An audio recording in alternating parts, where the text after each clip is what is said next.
Kalau berdasarkan komponennya, karbohidrat itu terdiri dari 3 komponen. Komponen gula alias sugar, komponen zat pati, komponen serat. Tapi pembagian yang lainnya bisa juga karbohidrat itu dibagi jadi 2, karbohidrat sederhana dan karbohidrat kompleks. Banyak ya, Bun? Iya. Nah, kalau untuk yang karbohidrat sederhana, molekul-molekulnya yang nempel itu cuma dikit. Jadi sama tubuh dipecah-pecah langsung terburai-burai gitu. Sedangkan kalau karbohidrat kompleks dia rantai kimianya panjang, maka tubuh nggak bisa langsung pakai.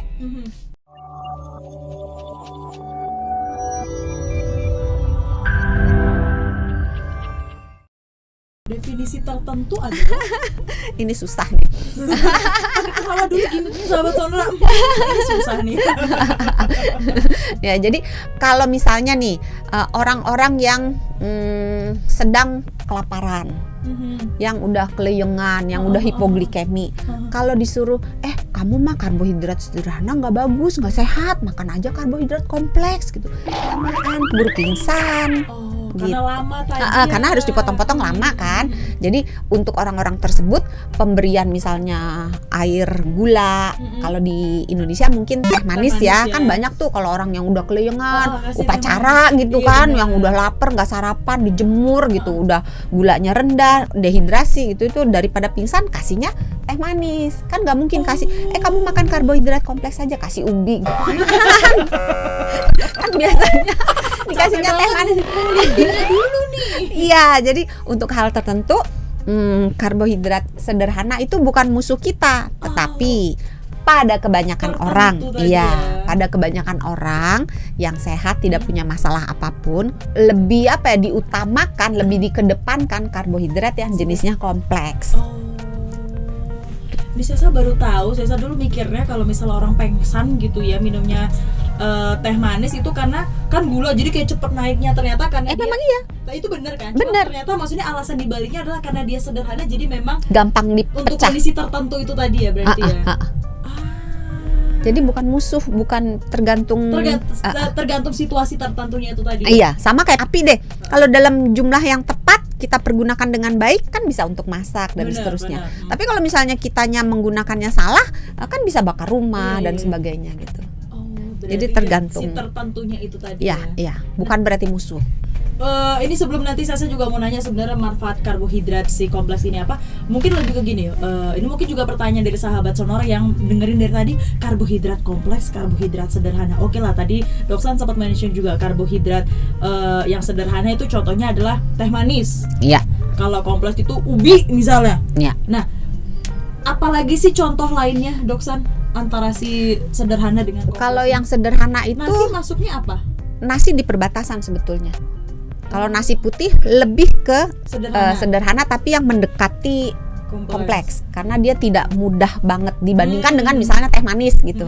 Lebih lama nasi daripada teh manis untuk diserap oleh tubuh.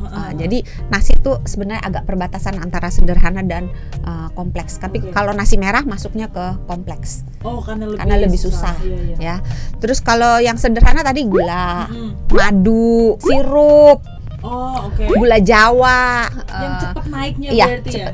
Cepet naiknya. Terus kalau yang berupa makanan, biskuit-biskuit, terus roti-rotian itu juga termasuk yang sederhana. Termasuk roti gandum gitu-gitu juga ya berarti. Kalau roti gandum sebenarnya tergantung komposisi gandumnya seperti apa. Kalau misalnya komposisi gandumnya banyak dan gandumnya itu adalah gandum yang whole, yang gandum utuh, yang bukan gandum yang udah dihaluskan banget, itu masuknya ke yang kompleks. Tapi kalau misalnya dia tidak, masuknya ke yang sederhana. Tapi dibandingkan dengan gula atau madu jauh, dia masih lebih sulit kan.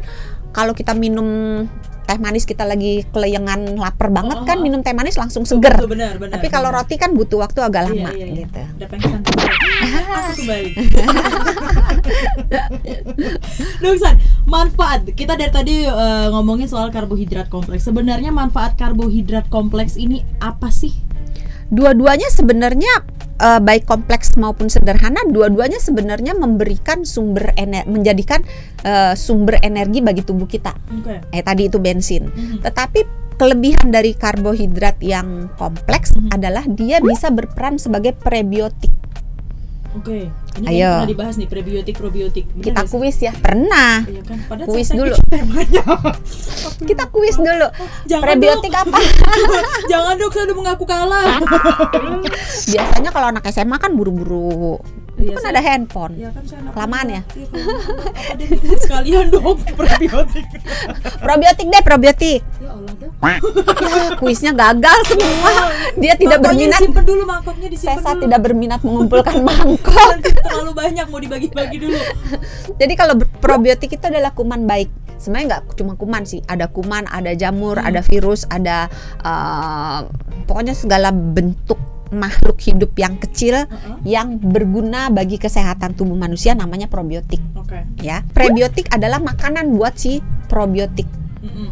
Kan kalau kita punya binatang peliharaan kan harus kasih makan ya. Betul. Nah, kuman-kuman di dalam saluran pencernaan kita juga harus dikasih makan. Makanannya itu adalah karbohidrat kompleks, yaitu tadi kan ada 3 komponen ya di dalam karbohidrat.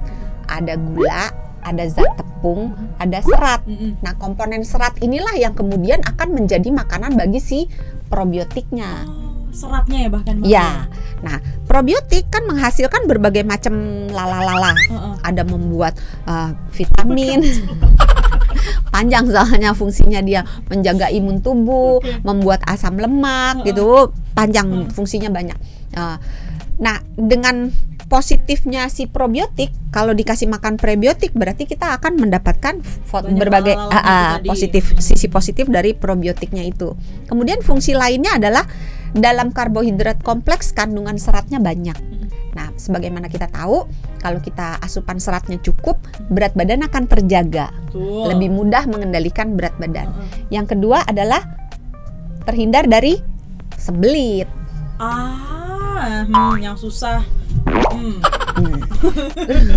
Terus membuat kenyang bertahan lebih lama. Membuat gula darah naik dengan perlahan, stabil. Kenapa? Karena kan dia tipis-tipis lah ya. Filter dulu lah, dicerna gitu. oleh tubuh dalam jangka waktu yang lebih lama dengan usaha yang lebih sulit dibandingkan dengan karbohidrat yang sederhana, sehingga kalau makan yang kompleks awetnya kenyang.